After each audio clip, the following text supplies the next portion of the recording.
Assalamualaikum warahmatullahi wabarakatuh.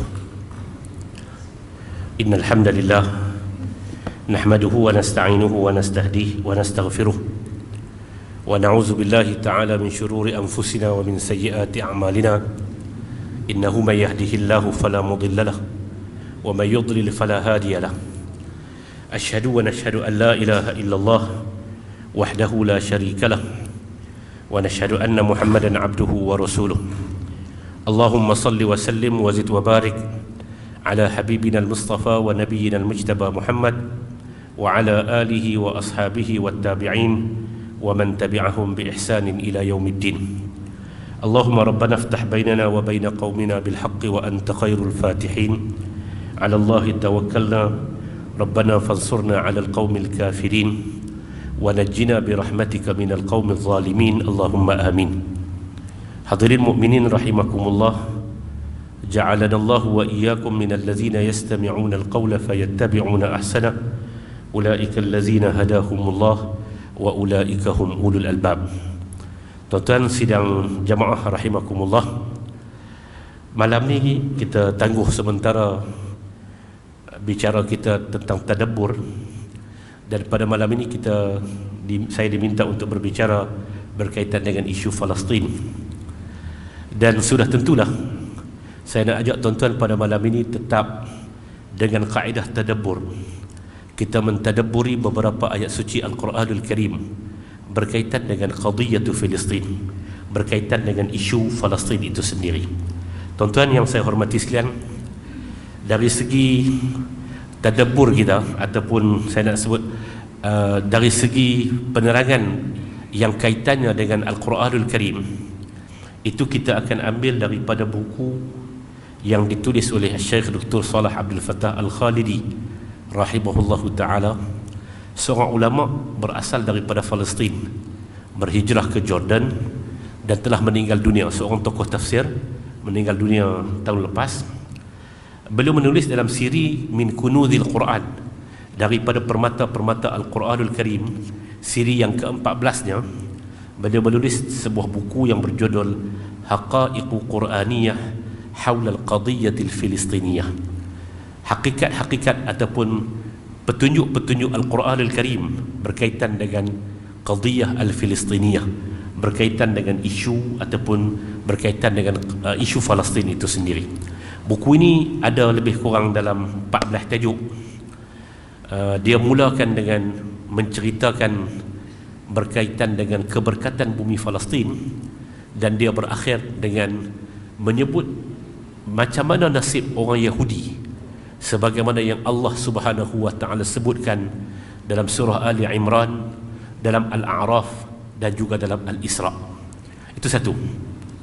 Yang kedua, di celah-celah kuliah kita pada malam ini, saya akan cuba mengajak tuan-tuan untuk cuba memahami qadiyah isu Palestin ini berpandukan kepada pengalaman.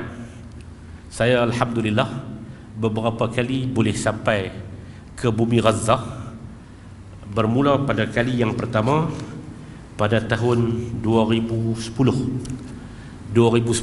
ke bumi Gaza, dan hasil daripada kunjungan yang pertama yang terakhir pada tahun 2014,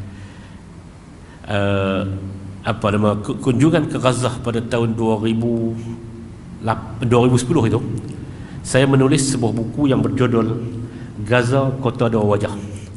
Gaza Kota Dua Wajah ni gambar depan tu gambar Syekh Ismail Haniyah, catatan pengalaman perjalanan ke Gaza. Perkataan Gaza Kota Dua Wajah itu saya ambil daripada ucapan Syekh Ismail Haniyah, Ismail Abdul Salam Haniyah. Waktu tu dia Perdana Menteri. Sekarang ni dia dah bukan Perdana Menteri. Beliau sekarang ni menjadi Rais Maktab Siasi. Dia panggil Biro Politik, Biro Pol kepada Hamas. Hamas adalah short form kepada Harakah Al-Muqawamah Al-Islamiyah. Waktu tu dia Perdana Menteri Palestin yang terpilih. Dan ketika dia menyambut kedatangan tetamu daripada luar, beliau hafizahullah, sekarang ni beliau sedang berada di Qatar, beliau menyebut tentang ahlan wa sahlan ila ardi Gazzah, ardil ribat, ardil jihad, ardi Ghazzatul Izzah. Itu ungkapan-ungkapan yang sering disebut. Dan setelah itu dia akan sebut, tuan-tuan datang ke sini, wasatajiduna suratani mutadaddidatan. Tuan-tuan akan dapat, bila tuan-tuan mari ke bumi Gazzah ini, tuan-tuan akan dapati kota Gazzah ini adalah kota yang mempunyai dua wajah. Wajah kesedihan, wajah kematian, wajah kehancuran, wajah kemiskinan, wajah kelaparan. Tuan-tuan cuba bayangkan kawasan 360 km persegi, daripada hujung ke hujung hanya 40 km, dan luasnya kawasan yang terlebar dalam kawasan luas itu hanyalah sekitar 9 km. 360 km persegi didiami oleh seramai 2 juta lebih jiwa yang ada di situ, dan ia menjadi penjara yang terbesar di dunia ini. Mereka tak boleh bekerja di luar. Mereka disekat dengan sempadan bumi Palestin 1948. Bumi Palestin 1948 merujuk kepada bumi Palestin yang asal. Itu yang diisytiharkan di atas bumi itu, sebuah negara haram Israel. Itu bermula daripada 1948. Mereka tak boleh bekerja di sana. Sebelum itu mereka boleh kerja, cuma masa tahun bila diadakan sekatan, mereka tak boleh kerja di sana. Mereka juga disekat daripada pintu Rafah. Satu-satunya jalan nak keluar daripada bumi Gazzah ini adalah melalui Rafah. Dan bagaimana mereka hidup dalam keadaan kesengsaraan, tetapi dalam masa yang sama, dia kata, kamu juga, tuan-tuan juga akan jumpa dengan gambaran yang kedua, wajah yang kedua Gazzah. Wajah samidah, wajah abiyah, wajah kemerdekaan, wajah kebanggaan dengan bumi ini, wajah perjuangan, wajah kebangkitan, dan wajah perlawanan dengan pihak rejim. Atas kata-kata dia itu, dia sebut tentang suratani mutadaddidatan, dua wajah yang berbeza. Maka saya namakan buku ini Gaza, Kota Dua Wajah. Cuma saya akan selit-selit sikit dengan sedikit dengan sedikit benda yang disebut dalam risalah ini, dan dalam masa yang sama kita akan sebut tentang apa yang sedang berlaku di bumi Gazzah ini. Allahu Ta'ala a'lam. Tuan-tuan hadirin mukminin rahimakumullah, saya nukilkan daripada risalah ini dalam tajuk yang pertamanya, di bawah tajuk Al-Ardul Mubarakah fil Quran, bumi yang berkat di dalam Al-Quranul Karim. Bumi yang berkat di dalam Al-Quranul Karim. Syekh Dr. Salah Abdul Fattah Al-Khalidi menyebut, Palestin wa ma hawlaha biladun mubarakah barakaha Allah subhanahu wa hiya ardun muqaddasah qaddasaha Allah wa ja'alaha ardul aqidah wal iman wa ardul tuhri wal fadilah wa ardul muwajahah wal jihad wa ardul ribat wal istishhad wa ardul hasbi wal taqrir. Dia kata Palestin dan kawasan yang sekelilingnya itu adalah bumi yang penuh dengan keberkatan. Allah Subhanahu wa ta'ala telah memberkatinya. Dia adalah bumi muqaddasah, bumi yang dimuliakan, bumi yang telah disucikan oleh Allah Subhanahu wa ta'ala. Dan Allah menjadikan bumi ini sebagai bumi al-aqidatu wal iman, bumi yang mengukur tentang keimanan kita dan tentang kesucian akidah kita. Bumi yang penuh dengan kelebihan-kelebihan, bumi yang menjadi bumi sebaik-baik bumi jihad. Wa ardul ribat wal istishhad, bumi yang ribat, yang Nabi sebut tentang khairul ribatu Asqalan, sebaik-baik ribat itu adalah ribat al-Asqalan. Ribat al-Asqalan, Asqalan itu adalah dalam bumi Palestin itu. Wal istishhad, dan bumi yang melahirkan ramai syuhada. Wa ardul hasmi wat taqrir ila akhir. Tuan-tuan, dan dalam tajuk yang pertama ini Syekh menyebut, wurida fi'l barakna 6 marrat fil Qur'anil Karim, wa huwa fi hadhihi al-marrat kullaha jaa ikhbaran 'anil ardil mubarakah wa taqrir anna Allah subhanahu wa ta'ala huwa alladhi baraka fiha. Perkataan dalam Al-Quranul Karim ada 6 kali Allah Ta'ala menyebut tentang perkataan barakna. Barakna dengan fi'lul madhi, maksudnya kami telah memberkati bumi ini. Siapa yang memberkati? Yang memberkati itu adalah Allah. Di mana yang diberkati merujuk kepada bumi Palestin. Apa perbuatannya? Perbuatannya itu Allah Ta'ala menyebut barakna, kami telah berkati. Bukan kerana satu-satu peristiwa, tetapi setiap kali Allah menyebut tentang peristiwa-peristiwa yang berkaitan dengan bumi dengan bumi Baitul Maqdis, dengan bumi Palestin, Allah Subhanahu wa taala menggunakan kalimah barakna, kami telah berkati ia. Ia bukan baru, dia sudah lama diberkati oleh Allah Qadi Rabbul Izzati wal Jalal. 6 marrat, 6 kali Allah Subhanahu wa taala sebut. Dan setiap sebutan itu, setiap kali Allah menyebutnya dalam bentuk fi'lul mudhari', dalam bentuk fi'lul madhi, dalam bentuk fi'lul dalam bentuk kata kerja yang telah berlalu, pada masa yang telah berlalu. Ustaz Salah Abdul Fattah Al-Khalidi menyimpulkan, bila Allah Ta'ala menyebut dalam bentuk fi'lul madhi, maka dia kata dia membawa satu makna. Bila kita baca, dia membawa satu makna yang kita segera memahaminya.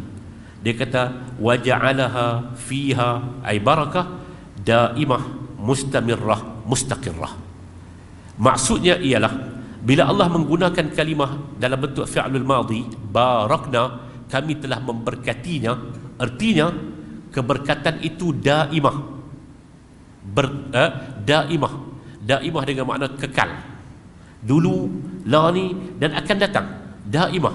Dia, bumi ini memang bumi yang diberkati oleh Allah Azza wa Jalla.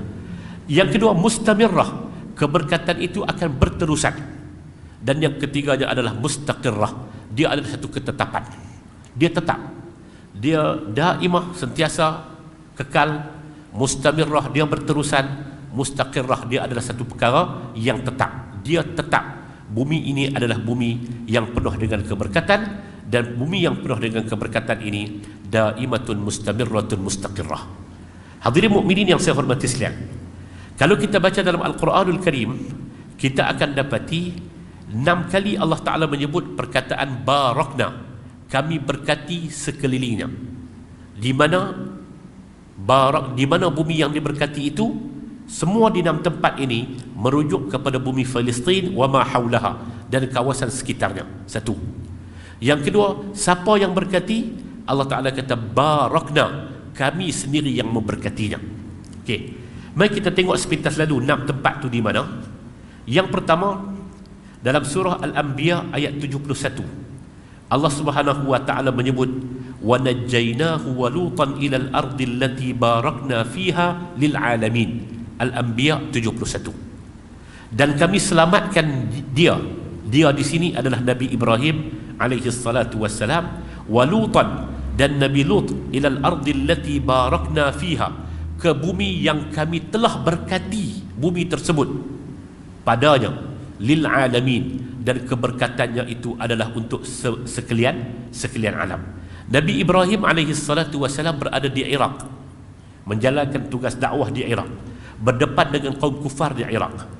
Kemudian bila dia tak berjaya untuk mengajak raja yang zalim, bila dia tidak bukan gagal, dia tak berjaya untuk berdepan dengan ayah dia sendiri yang menjadi tokai kepada berhala, maka pada waktu itu dia telah keluar untuk berhijrah, dan antara tempat awal dia berhenti adalah untuk menasihati Nabi Lut alaihi salatu wasallam yang juga anak menakannya untuk keluar daripada bumi Sedum, bumi yang akhirnya Allah Ta'ala menyebut bumi yang dilaknat. Faja'alna 'aliyaha safilaha wa amtarna 'alaihim hijaratan min sijil. Itu dalam peristiwa Nabi Lut keluar daripada bumi Sedum. Tuan-tuan, bukan itu poinnya. Poinnya Allah Ta'ala menyebut bumi yang dituju oleh Nabi Lut dan Nabi Ibrahim alaihi salatu wassalam adalah ardil lati barakna fiha, bumi yang kami berkati padanya, iaitulah bumi Palestin. Okey, satu. Kemudian yang keduanya, zurriyat Ibrahim alaihi salam fi Palestin. Allah Ta'ala menentukan bahawa zuriat Nabi Allah Ibrahim alaihi salatu wassalam itu berada di bumi Palestin, iaitulah Nabi Ishaq, dituruti dengan Nabi Yaqub, dan keluarga Nabi Yaqub setelah itu adalah Nabi Yusuf. Tapi Nabi Yusuf akhirnya menjadi Al-Aziz ataupun menjadi pemerintah di bumi Mesir yang berjiran dengan Palestin. Allah Ta'ala berfirman berkaitan dengan Ibrahim dan Ishaq alaihi wassalatu wassalam. Surah Saffat 112, 113. Wa basyarnahu bi Ishaq nabiyyan minas salihin wa barakna alaihi wa ala Ishaq wa min zurriyyatihima muhsinun wa zalimun li nafsihi mubin. Allah Ta'ala sebut, dan kami berikan khabar gembira kepada Ishaq, kami berikan khabar gembira kepada Ibrahim bahawa Ishaq menjadi nabi di kalangan nabi-nabi yang saleh, dan kami telah berkati ke atasnya dan ke atas Ishaq. Keberkatan itu adalah barakna, kerana mereka berada di bumi yang barakah. Wa min zurriyyatihima, dan daripada zuriat keduanya, Nabi Ishaq dapat Nabi Yaqub, dapat Nabi Yusuf. Itu yang disebut Nabiyun ibnun Nabi wabdun Nabi wabdun Nabi, Karimun wabnul Karim wabdul Karim wabdul Karim. Nabi yang mulia, anak kepada Nabi yang mulia, anak kepada Nabi yang mulia, anak kepada Nabi yang mulia. Yusuf bin Yaqub bin Ishaq bin Ibrahim. Dan kenapa Allah Ta'ala memberkati kedua-duanya? Allah Ta'ala kata berkat itu kerana mereka berada di bumi Palestin, bumi yang penuh dengan keberkatan. Wa min zurriyyatihima, dan kedua-dua zuriat mereka ini, zuriat Ibrahim dan juga zuriat Ishaq alaihi wassalatu wassalam. Dan tabiat biasanya muhsinun wa zalimun li nafsihi mubin. Ada yang muhsin artinya ada orang baik, dan ada orang yang menzalimi dirinya sendiri, hatta di kalangan zuriat para nabi dan rasul alaihi wassalatu wassalam. Dua. Yang ketiga, ketika mana berlakunya penghalauan dan penghapusan etnik yang dilakukan oleh Fir'aun. Fir'aun halau semua pengikut Nabi Musa, dan Nabi Musa adalah nabi daripada kalangan Bani Israel. Kemana mereka lari? Mereka lari ke Palestin, ataupun nama ketika itu adalah Kan'an. Dan Allah Ta'ala ketika mana mengkisahkan perkara tersebut dalam suratul A'raf ayat 137, Allah Ta'ala menggunakan kalimah apa yang dipanggil dengan barakna, kami telah berkati padanya. Wa awrasna alqawma alladhina kanu yustad'afuna mashariqal ardi wa magharibiha allati barakna fiha wa tammat kalimatu rabbikal husna ala bani Israila bima sabaru wa dammarna ma kana yasna'u fir'aun wa qaumuhu wa ma kanu ya'rishun. Allah Ta'ala kata kemudian kami wariskan kepada kaum yang mustad'afin, kaum yang lemah di muka bumi ini, di timur dan di utara muka bumi ini, di timur dan di barat muka bumi ini, dan kami bawakan mereka itu ke bumi yang kami berkati padanya, iaitulah bumi Palestin. Itu yang disebut bila Nabi Allah Musa alaihi salatu wassalam dia minta untuk dia diselamatkan, maka Allah membuka pintu keselamatan itu untuk mereka diwariskan satu bumi yang namanya bumi Palestin, ataupun mereka dibawa untuk untuk ke bumi yang penuh dengan keberkatan. Nabi Musa alaihi salatu wassalam setelah itu diganti oleh Yusha' bin Nun alaihi salam, dan mereka telah masuk ke bumi Muqaddasah, bumi yang penuh dengan keberkatan ini daripada pihak timur, dan mereka telah membawa mayat Nabi Musa alaihi salatu wassalam, dan mereka telah mengkebumikan Nabi Musa di bumi yang penuh dengan keberkatan ini. Mungkin itulah tempat yang berada yang disebut di antara Ariha dan Al-Quds, wallahu ta'ala a'lam bissawab. Yang keempat, Nabi Sulaiman alaihi salatu wassalam memerintah, dan pusat pemerintahan Nabi Sulaiman adalah di Kan'an, di Palestin. Allah Ta'ala menyebut tentang itu dalam suratul Anbiya ayat 81. Wali Sulaiman ar-riha 'asifatan tajri bi amrihi ila al-ardi allati barakna fiha wa kunna bi kulli syai'in 'alimin. Dan bagi Sulaiman, Allah Ta'ala berikan kuasa untuk dia mengarah angin bagi meniup ke arah mana-mana arah, termasuklah ke arah bumi yang kami berkati padanya, iaitulah bumi Palestin. Wa kunna bi kulli syai'in 'alimin. Dan kami, kata Allah, tentang segala sesuatu itu kami maha mengetahui. Nabi Sulaiman juga ketika mana dalam pemerintahannya telah melakukan satu hubungan, dan kalau boleh diguna quote in quote, kalau boleh diguna, menakluk Yaman. yang pada ketika itu berada di bawah pemerintahan Balqis. Allah Subhanahu wa taala menceritakan peristiwa tersebut dalam surah As-Saba.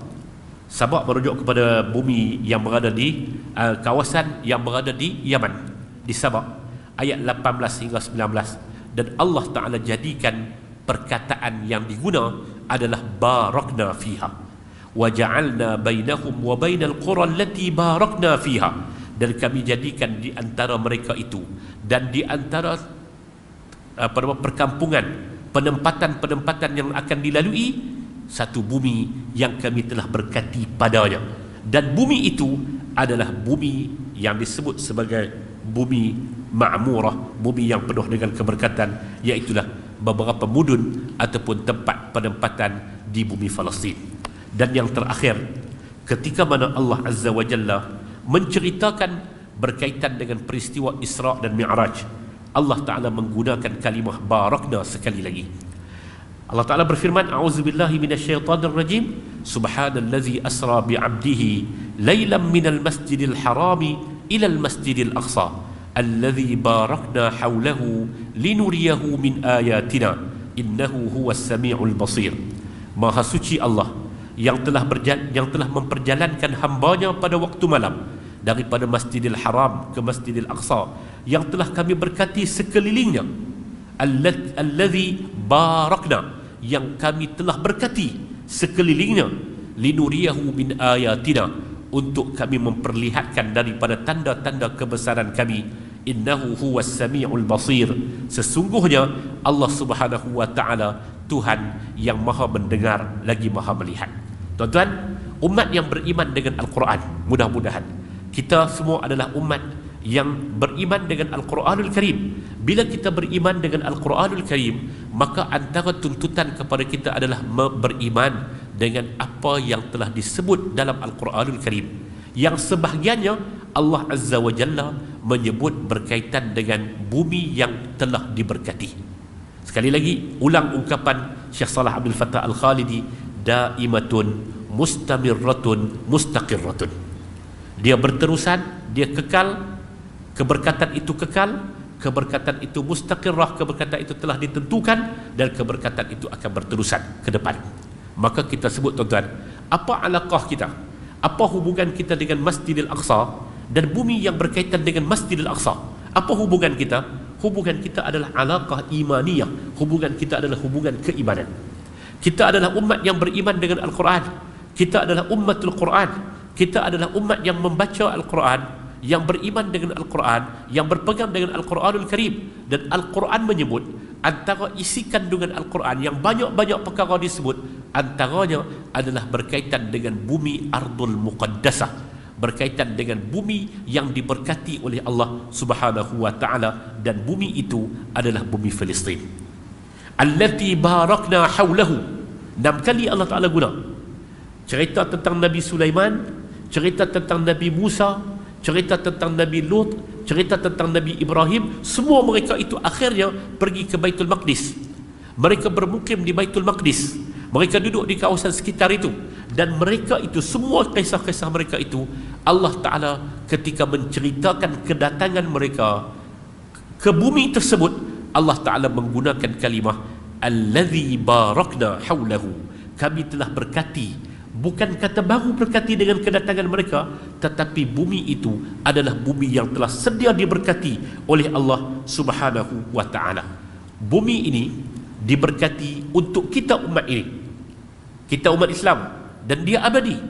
Pasal disebut oleh baginda Ar-Rasul sallallahu alaihi, disebut dalam Al-Quranul Karim berkaitan dengan perjalanan baginda Ar-Rasul sallallahu alaihi wasallam, kata Allah Subhanahu wa ta'ala, subhanallazi asra bi'abdihi laylan minal masjidil harami ilal masjidil aqsa allazi barakna hawlahu. Maha suci Allah yang telah memperjalankan hambanya daripada Masjidil Haram ke Masjidil Aqsa yang telah kami berkati sekelilingnya. Tuan-tuan hadirin mukminin, daripada perkataan barakna, kami telah berkati, yang diberkati itu adalah bumi, yang memberkati itu adalah Allah. Bila Allah Ta'ala berkati, dalam semua kisah para Nabi ini, Allah Subhanahu wa ta'ala sebut allazi barakna haulahu, yang telah kami berkati sebelum daripada ini. Lama dah Allah Subhanahu wa taala telah berkati. Tuan-tuan, yang pertama mari kita ambil pengajaran, keberkatan ini siapa yang memberkati? Allah sendiri menisbahkan keberkatan itu kepada dirinya.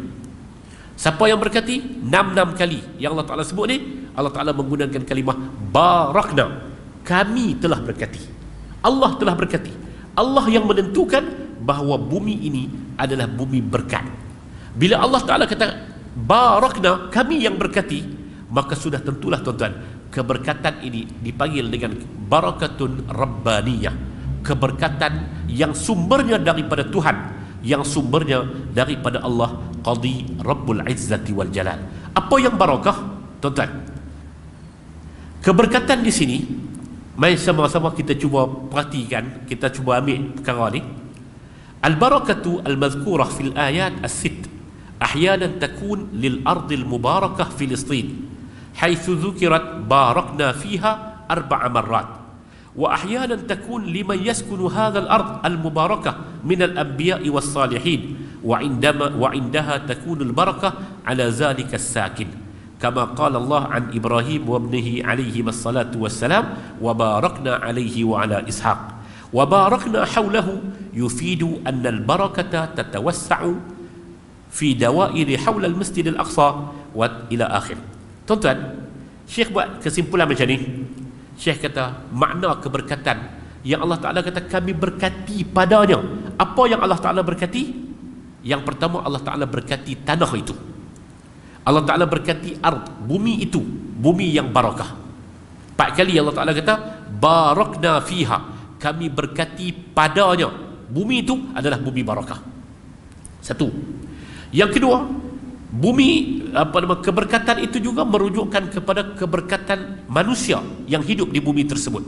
Bila Allah Ta'ala sebut kami berkati Nabi Ibrahim dan anaknya Nabi Ishaq yang telah mendiami tempat yang barakah.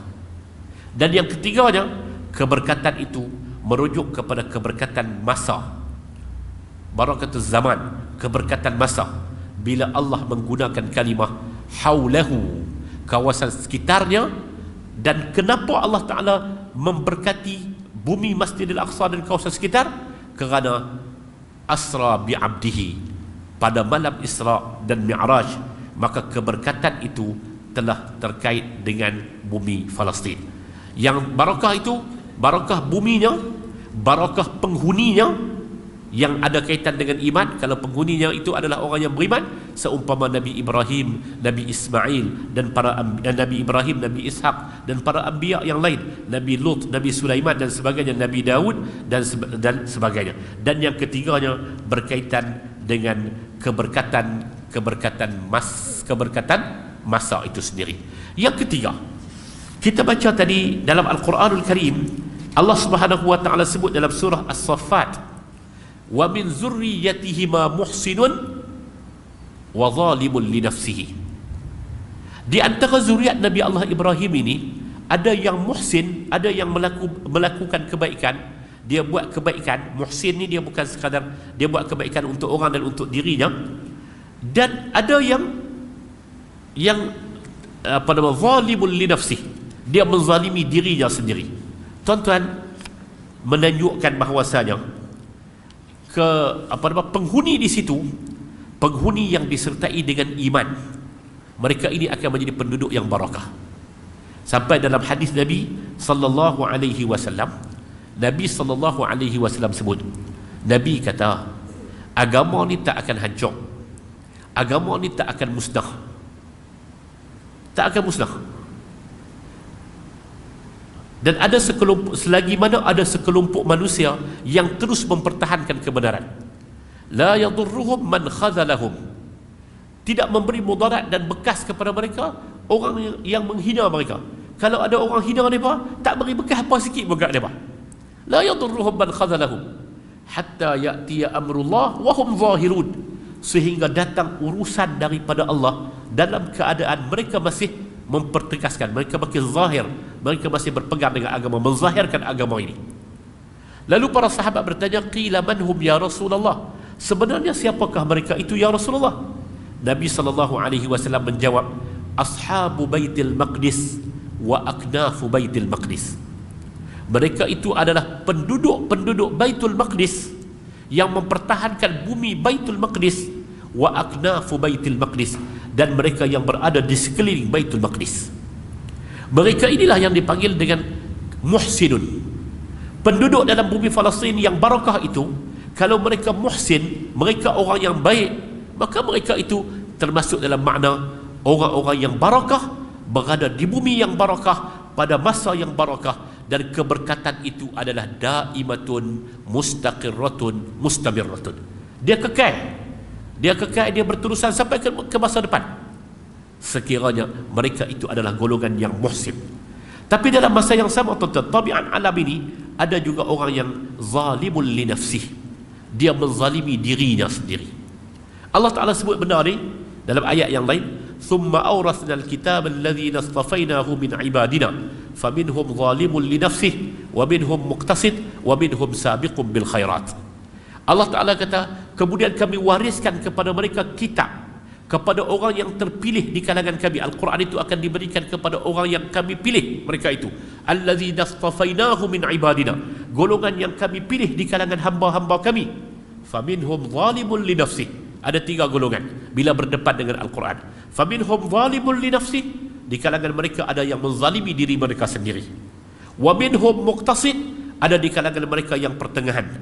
Wa minhum sabiqun bil khairat, ada di kalangan mereka yang bersegera melakukan kebaikan.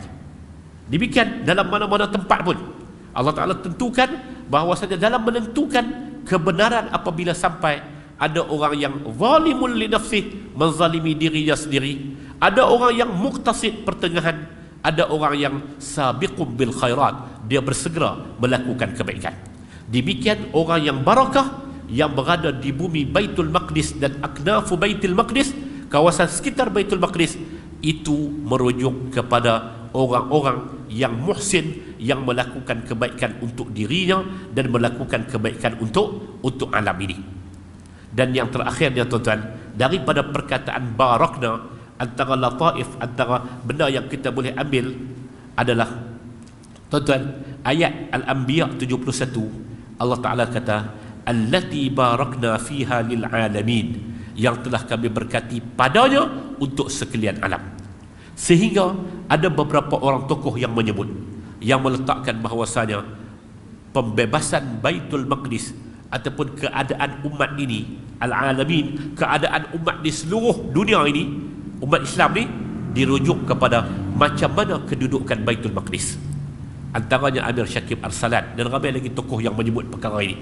Tengok kepada ketika itu, kalau umat menguasai Baitul Maqdis, umat Islam menguasai Baitul Maqdis, ketika itu umat ini akan menjadi umat yang jauh ke depan. Ketika umat ini hilang Baitul Maqdis, Baitul Maqdis sedang dipegang oleh pihak lain, maka ketika itu umat ini akan berada dalam keadaan yang terpuruk. Demikian yang disebut. Tengok keadaan umat ini ketika Umar bin Al-Khattab radhiyallahu anhu membuka dalam dalam pembukaan yang pertama Baitul Maqdis, ketika itu umat dan kualiti umatnya makin meningkat. Ketika mana sekali lagi setelah itu jatuh kepada Salibiyin, kemudian setelah itu dibuka pula oleh Salahuddin Al-Ayyubi, sekali lagi umat ini berada dalam keadaan terpacak elok. Tapi kalau bumi Baitul Maqdis itu, bumi yang barakah itu, dia tidak boleh melebarkan keberkatannya apabila umat ini berada dalam keadaan tidak menguasai bumi yang penuh dengan keberkatan. Hadirin mukminin yang saya hormati sekalian, bumi Ardul Muqaddasah, bumi yang kita panggil dengan bumi mubarakah ini, bumi Palestin ini, dia bukan milik orang Palestin, dia bukan milik orang Arab, tetapi dia adalah tanah wakaf yang antara yang mengisytiharkannya sebagai waqfan lil muslimin itu adalah Umar bin Al-Khattab radhiyallahu anhu dalam pembebasan yang pertama. Bumi ini bukan baru berkat, bumi ini adalah bumi tempat berlakunya nizam, pertelengkahan di kalangan umat, dan ia menentukan tentang kualiti umat itu berada di mana. Hadirin mukminin, itu yang pertama. Yang kedua pada malam ini secara ringkasnya, ini semua kita telah tahu. 1948, sebelum itu berlaku penjajahan pihak-pihak penjajah yang menjajah beberapa negara termasuk bumi Palestin yang dijajah pada waktu itu. Tuan-tuan, 1948 diisytiharkan sebuah negara haram, dibawa penduduk daripada banyak tempat untuk diisytiharkan sebuah negara haram. Nama negara itu adalah Israel.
La ilaha illallah Allahu Akbar.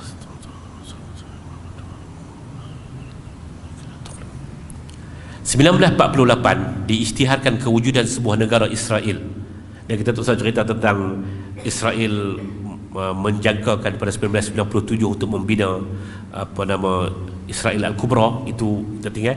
Kemudian tuan-tuan, berlaku setelah itu pemetaan bumi Palestin yang asalnya adalah milik orang Palestin, bumi yang barakah, yang ikatan dengan kita adalah ikatan iman tadi ni. Mereka mula mengisytiharkan, mereka mula buat kawasan-kawasan. Lahirlah peta 1963. Kemudian setelah itu berbincang perang apa-apa, sebagaimana tuan-tuan tahu, berlakulah perjanjian Oslo 1993. Dan setelah perjanjian Oslo 1993 itu, pihak berkuasa Palestin, PA Palestinian Authority, diberikan kuasa untuk mentadbir dua kawasan. Satu kawasan adalah Dhaffah Al-Gharbiyah ataupun tebing barat, manakala satu kawasan lagi namanya Jalur Gaza ataupun Ghalaf Gaza. Kawasan itulah kawasan Gaza dan Dhaffah Al-Gharbiyah. Kawasan-kawasan lain yang kita duk dengar Jenin, yang kita duk dengar Al-Khalil, yang kita duk dengar nama-nama beberapa bandar yang berada itu semua di bawah kawasan yang dipanggil sebagai Israel. Kemudian ada satu kawasan yang menjadi macam guna sama, iaitulah kawasan Baitul Maqdis. Dan ada lebih kurang 1 juta orang Arab yang sejak daripada penjajahan, sebahagian mereka kerah untuk tak mau keluar daripada bumi mereka, mereka terus kekal di sana, dan akhirnya pihak Israel tak ada pilihan melainkan untuk memberikan kewarganegaraan kepada mereka. Mereka Arab, tapi mereka adalah Arab Israeli. Mereka duduk dalam bumi Palestin, tapi dengan penindasan juga daripada pihak Palestin, daripada pihak Israel, pihak negara haram Israel. Kalau mereka nak ambil, bila-bila masa boleh berlaku. Jadi latar belakangnya begitu, tuan-tuan. Latar belakangnya adalah negeri mereka diambil oleh pihak yang mai daripada luar, tiba-tiba isytihar sebuah negara baru, dan mereka dihalau keluar. Itulah yang berlakunya kebangkitan-kebangkitan. Tokoh-tokoh dulu Laila Khalid, tokoh-tokoh dulu ni namanya Yasir Arafat dan sebagainya. Sampailah 1987, maka pada waktu itu diisytiharkan satu gerakan lawan atas nama Islam. Itulah yang dipanggil dengan Harakah Al-Muqawamah Al-Islamiyah, Hamas. Dan Hamas ini dia ada brigade dia sendiri, namanya Kataib Izzuddin Qassam, Kataib Brigade Izzuddin Qassam. Dan adalah kelompok-kelompok yang lain yang dipanggil daripada praksi-praksi yang lain. Semuanya bangun untuk menentang pihak penjajah Israel yang mai duduk di bumi mereka dan keluarkan mereka daripada bumi mereka. Tuan-tuan, di pihak Israel sudah tentu dia ada juga motivasi agama, kerana mereka menganggap dua benda. Yang pertama, mereka menganggap bahawa mereka adalah bangsa yang dipilih oleh Tuhan, Sya'bullahil Mukhtar. Dan yang keduanya, mereka menganggap kata bumi Palestin adalah bumi yang dijanjikan untuk mereka. Itu yang mereka sebut. Mereka kata ini adalah bumi yang dijanjikan untuk mereka. Lalu mereka buat, motivasi mereka adalah motivasi keagamaan, disambung pula dengan pemikiran yang cukup ganas daripada pihak Zionis. Manakala di pihak pertahanan juga, mereka buat ini kerana satu tuntutan agama, mempertahankan bumi Masjidil Aqsa, bumi yang barakah. Dan mereka juga buat kerana ini adalah tanah tumpah darah mereka. 1948 orang baru masuk, kemudian orang halau mereka keluar, menyebabkan mereka bangun untuk lawan dengan pihak penjajah. Di kalangan mereka, tuan-tuan, di kalangan penghuni Palestin ini dia ada yang duduk di Rafah, dia ada duduk yang ada duduk di Gaza, dan dia ada yang duduk pelarian-pelarian. Di Lebanon ada, di Shabra Shatila, di Lebanon ada, di selatan Lebanon ada, di Syria ada, dan lain mereka duduk di berata tempat. Sebahagian mereka dapat tajannus, dapat kewarganegaraan. Kebanyakannya adalah di Jordan, termasuklah isteri pemaisuri kepada Raja Jordan itu juga asalnya orang Palestin.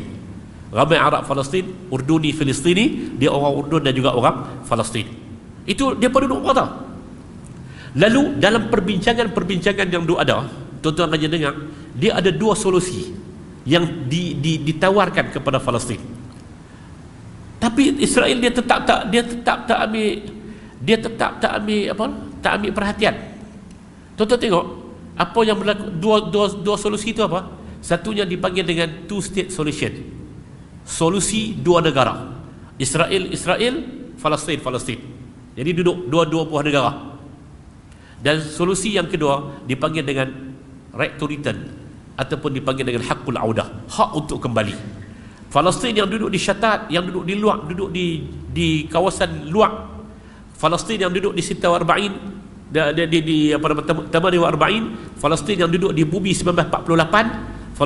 Orang Palestin yang duduk di Shabra Shatila, orang Palestin yang duduk di Lebanon, orang Palestin yang duduk di Kuwait, semua ni ada hak untuk kembali. Dan orang Israel ini mesti keluar. Orang Yahudi Zionis ini mesti dikeluarkan. Itu di antara solusi yang disebut. Hak mana yang terbaik? Itu satu persoalan. Tetapi kebanyakan umat Palestin, orang Palestin memperjuangkan hakul audah, hak untuk mengeluarkan orang-orang Israel daripada bumi ini, dan mereka nak kembali untuk duduk di bumi ini. Pasal apa? Al-ardu lana wal qudsu lana. Bumi ini adalah bumi kami, dan bumi Al-Quds itu ataupun kawasan Baitul Maqdis itu adalah bumi kami. Itu cerita dia, tuan-tuan. Jadi latar belakang dia. Maka sepanjang sejarah 1948 ni berlaku peperangan banyak kali, termasuklah sejak 20 tahun yang lalu mereka telah memblok ataupun mereka telah buat kepungan kepada bumi Gaza.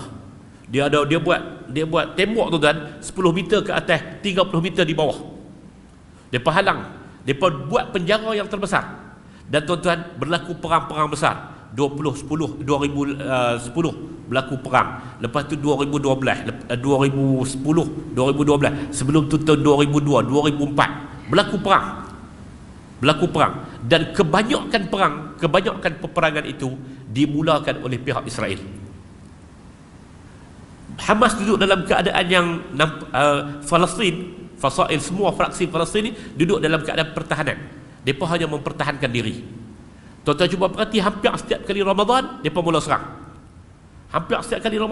serang. Sampailah 7 hari bulan, hari tu ni 7 hari bulan Oktober tahun 2023, tepatnya 6.30 pagi waktu sana, tiba-tiba kawasan sempadan itu dipanggil sebagai bumi 1948, bumi Palestin 1948, itu tiba-tiba diserang daripada udara, daripada laut dan daripada darat. Orang kata, pasal apa hampa nak pergi serang? Israel sedang mempersiapkan untuk serang mereka. Mereka duduk saja pun mereka akan tetap kena serang. Cuma kali ini, sejak setahun yang lalu, selepas pengumuman yang terakhir 2021, tahun 2022 tu, Hamas nampak macam tak buat apa. Jadi menyebabkan Israel lalai. Hamas tak buat apa. Hamas nampak macam tak buat apa. Sampai mereka tak boleh kesan apa yang sedang berlaku di bumi Palestin. Nampak macam tak ada latihan di bumi Palestin.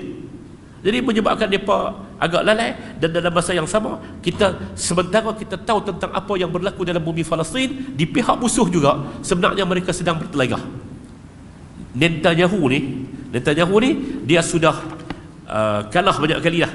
Dia sudah tak cukup jumlah untuk membina, untuk menubuh kerajaan. Pilihan raya terpaksa buat 2-3 pusingan dah, dia tak boleh bina lagi. Sampai buat beberapa pusingan pun dia tak boleh bina lagi. Bila dia tak boleh bina, tuan-tuan, dalaman politik dia pun teruk, dia pun kelang kabut dengan politik dalaman dia. Dalam masa yang sama, dia menjadi pihak yang paling mau dengan peperangan ini. Kalau dia boleh hancurkan Hamas dan juga penduduk Gaza, dia kata tak ada lagi keganasan pada istilah dia di bumi Gaza, maka waktu tu nama dia akan meningkat. Sekarang ini dia sedang ditekan dalam negara dia. Tuan-tuan yang saya hormati sekalian, demikian kalau orang bertanya, pasal apa hampa kelang kabut pergi duduk perang? Pasal apa hampa duduk kelang kabut duduk pergi serang? Pasal apa hampa tak boleh duduk dalam cara yang elok? Kita kata mereka bukan serang kerana lain, tapi mereka sedang serang kerana mereka mempertahankan tanah ayak milik mereka. Dia bukan cerita tentang serangan biasa dan sebagainya. Tuan-tuan cuba bayang, pagi yang Mahmud Hasanat dia sebut apa? Dia sebut kata pagi yang telah menyebabkan kita boleh berdiri dan kita boleh angkat muka kita. Kita tu adalah orang Palestin. Mahmud Hasanat kata kita boleh angkat muka kita boleh tengok satu rejim yang dianggap sebagai cukup kuat. Tuan-tuan, risikkan ketenteraan dia cukup hebat. Tuan-tuan, 2 tahun lepas, tuan-tuan ingat Dr. Fadi rahimahullah ta'ala, Dr. Fadi, seorang pelajar peringkat PhD, baru siap PhD dia, orang Palestin, duduk di Kuala Lumpur, duduk di Gombak. Dia boleh pergi cari sampai Gombak, tuan-tuan, pergi tembak kawan ni ketika kawan ni nak keluar untuk mengimamkan sembahyang subuh dekat Medan Idaman di Gombak. Dia boleh cari. Mereka kata bagaimana kalau kita duduk di kawasan sempadan tu, kita duduk berapa jauh ada kejauhannya, kalau dia boleh tiba-tiba kita lalu, lampu akan menyala, siren akan bunyi. Dia penjaga negeri depa macam tu, kesiapsiagaan kononnya. Tapi apa berlaku akhirnya, tuan-tuan? Akhirnya yang berlaku kepada mereka pada pagi itu, wajah mereka sedang dicalarkan. Mai daripada udara, mai daripada laut, mai daripada darat ni dengan pasukan bermotor masuk. Dan mereka boleh tangkap beramai di kalangan tawanan, dan kebanyakan tawanan mereka adalah sebahagiannya adalah pasukan tentera. Mereka boleh bawa balik sebahagian daripada peralatan dan sebagainya. Sebagai orang kadang-kadang kita puak-puak ni duduk dalam keadaan aman, duduk dalam keadaan aman, mereka duduk dalam penjara. Tanah mereka diambil, muqaddasatuna, tempat-tempat suci kita ini sedang diratah oleh pihak Israel. Tuan-tuan, itu latar kepada apa yang berlaku pada hari ini. Latar belakang apa yang berlaku pada hari ini. Dan seterusnya tuan-tuan, saya nak nukilkan lagi daripada apa yang disebut oleh Syekh Salah Abdul Fattah Al-Khalidi dalam bukunya Haqa'iq Quraniyah Hawla Al-Qadiyatil Filistiniyah, tentang bagaimana janji Allah untuk menghancurkan pihak Yahudi ini dalam surah Al-Isra. Dalam surah Al-Isra, tuan-tuan, surah Al-Isra, kalau tuan-tuan baca surah Al-Isra, tuan-tuan balik lagi, tuan-tuan baca daripada ayat yang pertama sampai ayat yang ke-7, muka surat 282, muka awal tu kan, 7 ayat. Allah Ta'ala mulakan dengan menceritakan tentang perjalanan Isra' dan Mi'raj. Kemudian Allah Ta'ala ceritakan Allah Ta'ala telah berikan hidayah dan petunjuk kepada Bani Israel. Allah Ta'ala telah berikan kitab dan dijadikan sebagai hidayah kepada Bani Israel, kitab yang diberikan kepada Nabi Musa alaihi salatu wassalam. Kemudian Allah Ta'ala sebut tentang zuriat yang diutuskan bersama dengan Nabi Allah Nuh alaihi salatu wassalam, yang akhirnya menumbuhkan Bani Israel. Dan Nabi Nuh adalah seorang hamba yang bersyukur kepada Allah. Dalam ayat yang keempat, Allah Ta'ala menyebut, wa qadayna ila bani Israel fil kitab la tufsidunna fil ardi marratain wa la ta'lunna 'uluwan kabira. Dan kami telah tetapkan terhadap Bani Israel di dalam kitab ini bahawa kamu pasti akan berbuat kerosakan di muka bumi ini 2 kali, dan pasti akan menyombongkan diri dengan terlalu angkuh. Tuan-tuan, Al-Imam At-Tabari dalam satu tajuk ni, dalam tajuk Haqa'iq Quraniyah ni, Dr. Salah Abdul Fattah bawa tajuk Ma'at Tabari fi makna al-ifsadain, bersama dengan Imam At-Tabari tentang makna apa yang dimaksudkan dengan 2 kerosakan. Al-Imam At-Tabari kata kerosakan yang pertama bila mereka membunuh Nabi Zakaria, manakala kerosakan yang kedua bila mereka membunuh Nabi Yahya alaihi salatu wassalam. Tetapi dalam seterusnya, Syekh Salah Abdul Fattah Al-Khalidi rahimahullah, dia kata di kalangan ulama mufassirin yang semasa, mereka menyatakan bahawasanya kerosakan yang pertama itu adalah ketika mana mereka memerangi risalah yang dibawa oleh baginda Ar-Rasul sallallahu alaihi wasallam, sehingga mereka dikeluarkan daripada bumi Khaybar. Khaybar itu di Madinah, mereka dihalau keluar daripada bumi Khaybar. Dan kerosakan yang kedua adalah kerosakan yang lebih besar yang akan dilakukan oleh mereka. Okey, Allah Ta'ala dah sebut dalam ayat yang keempat, yang kata Bani Israel mereka akan buat kerosakan dan mereka akan sombong di muka bumi ini. Allah Ta'ala sebut, fa idza jaa wa'du ulahuma ba'athna 'alaikum 'ibadan lana uli ba'sin syadidin fajasu khilalad diyar wa kana wa'dan maf'ula. Ayat yang kelima, maka apabila tiba saat hukuman kepada kejahatan yang pertama yang kamu lakukan, kami datangkan kepada kamu hamba-hamba kami yang gagah perkasa, lalu mereka bermaharajalela di kampung-kampung, dan itulah ketetapan yang pasti telah terlaksana. Jadi ifsad yang pertama tu bila itu, ada macam-macam pandangan di kalangan para ulama mufassirun. Ayat yang ke-6, ini saya nak sebut tuan-tuan. Tuan-tuan cuba perhati ayat ni betul-betul. Allah Ta'ala sebut, summa radadna lakumul karrata alaihim, 1, wa amdatnakum bi amwalin wa banin, 2, wa ja'alnakum akthara nafira. Sekali lagi, summa radadna lakumul karrata alaihim, 1, wa amdatnakum bi amwalin wa banin, 2, wa ja'alnakum akthara nafira. Perhati terjemahannya. Kemudian kami, yakni Allah, berikan kepadamu giliran untuk mengalahkan mereka. Al-Karrah, kuasa yang hebat, yang semasa ni orang memahami mereka ada kuasa lobby, mereka ada kuasa tamkin, mereka ada kuasa yang besar. Karrata alaihim, kami kata Allah yang akan berikan kepada kamu kekuasaan itu. Wa amdatnakum bi amwalin wa banin, dan kami akan memberikan kepada kamu harta kekayaan dan anak pinak. Banin merujuk kepada anak pinak dan penyokong. Kamu jadi orang yang cukup kaya. Siapa yang bagi? Radadna lakum wa amdatnakum. Kami yang bagi, kata Allah. Kemudian wa ja'alnakum aktsara nafira. Kami akan jadikan kamu pasukan tentera kumpulan yang cukup besar. Tiga benda. Kami akan berikan karrah. Karrah itu kuasa yang oleh sebahagian orang semasa sebut mengikut suasana. Kalau lah ni kuasa yang menguasai dunia ini adalah kuasa lobi. Kuasa yang menguasai dunia ini adalah kuasa dalam bentuk ketenteraan, ataupun kuasa yang menguasai dunia ini adalah kuasa dalam bentuk perisikan dan sebagainya. Sebagaimana kali ini mereka kalah dengan perisikan itu. Risikan mereka nampak macam risikan yang cukup besar, tapi akhirnya mereka kalah dengan risikan tersebut. Karrah. Yang kedua, mereka punya harta yang cukup banyak. Harta mereka cukup banyak, tuan-tuan. Amdatnakum bi amwal. Siapa yang bagi? Allah Ta'ala kata kami bagi. Wa ja'alnakum aktsara nafira. Dan kami jadikan kamu sebagai pasukan tentera yang besar. Ayat yang ke-8, ayat yang ke-7, Allah Ta'ala kata in ahsantum ahsantum li anfusikum.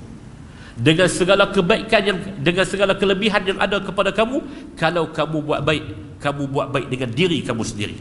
Wa in asa'tum falaha. Kalau hampa buat jahat, maka akibat kejahatan tu hampa akan tanggung. Fa iza jaa wa'dul akhirah. Apabila datang al-wa'dul akhirah, janji yang kedua, yakni kefasadan yang kedua yang kamu lakukan, maka kata Allah, liyasu'u wujuhakum. Yang pertama, kami, kata Allah Azza wa Jalla, bila datang kejahatan yang kedua, maka pada waktu itu liyasu'u wujuhakum, musuh-musuh kamu akan mendukacitakan kamu, akan memburukkan muka kamu. Ketika Allah Ta'ala menyebut amdatnakum wa ja'alnakum, ketika Allah Ta'ala sebut tentang kekuasaan, Allah Ta'ala sebut tentang penyokong, Allah Ta'ala sebut tentang harta, Allah Ta'ala kata yang bagi itu siapa? Yang bagi itu kami. Tapi mai ketika mana Allah Subhanahu wa Ta'ala sebut tentang balasan kalau hampa buat jahat, liyasu'u wujuhakum, depa, pihak musuh kamu akan menghitamkan wajah kamu, akan mendukacitakan kamu, akan memburukkan wajah kamu. Tuan-tuan, satu. Yang kedua, waliyadkhulul masjida kama dakhaluhu awwala marrah. Mereka akan masuk ke Masjidil Aqsa, menguasainya sebagaimana kemasukan yang pertama. Waliyutabbiru ma alau tatbira. Dan mereka akan menghancur dan memusnahkan segala apa yang mereka kuasai hasil daripada perbuatan kamu. Tuan-tuan, siapa yang buat? Allah Ta'ala wakilkan. Memang hakikatnya memang Allah Ta'ala buat, tapi Allah Ta'ala wakilkan dalam konteks ini kepada musuh-musuh orang Yahudi. Dan sudah tentulah dalam konteks ini adalah orang Islam. Apa dia? Wajah, ayak muka, kehebatan dia dihancurkan, musnah. Tuan-tuan, sebab itulah kita sebut, ya, mati ramai. Kalau mereka mula pun mati juga. Tapi tuan-tuan tengok semangat jihad yang ada kepada mereka. Mereka kata, tujuan kami nak buat dan tercapai tujuan kami, liyasu'u wujuhakum, wajah mereka jadi duka cita. Orang tak sangka, tuan-tuan, orang yang dikepung 20 tahun, yang tak ada lah kawasan cukup kecil, 360 km persegi, tak boleh buat apa. Bangsa yang miskin, bangsa yang duduk dalam keadaan kepungan, mengharapkan sokongan daripada pihak antarabangsa. Dalam keadaan itu, tiba-tiba mereka diserang daripada 4 penjuru, masuk ke dalam bumi yang asalnya adalah bumi mereka. Segala radar Israel tak boleh kesan. Segala perisikan-perisikan mereka yang kononnya perisikan itu perisikan yang cukup hebat pun tak boleh kesan. Liyasu'u wujuhakum. Dan sekarang ini perjalanan untuk ke Masjidil Aqsa itu makin hampir. Tuan-tuan, bagaimana mereka tekankan dalam Masjidil Aqsa ni, saya dalam risalah ni saya nukilkan sikit. Tuan-tuan, mereka tekankan pada waktu itu, waktu kami pergi tahun 2010 tu, di semua mereka punya premis-premis kerajaan, tempat-tempat di sekolah dan sebagainya, mereka letakkan satu angka.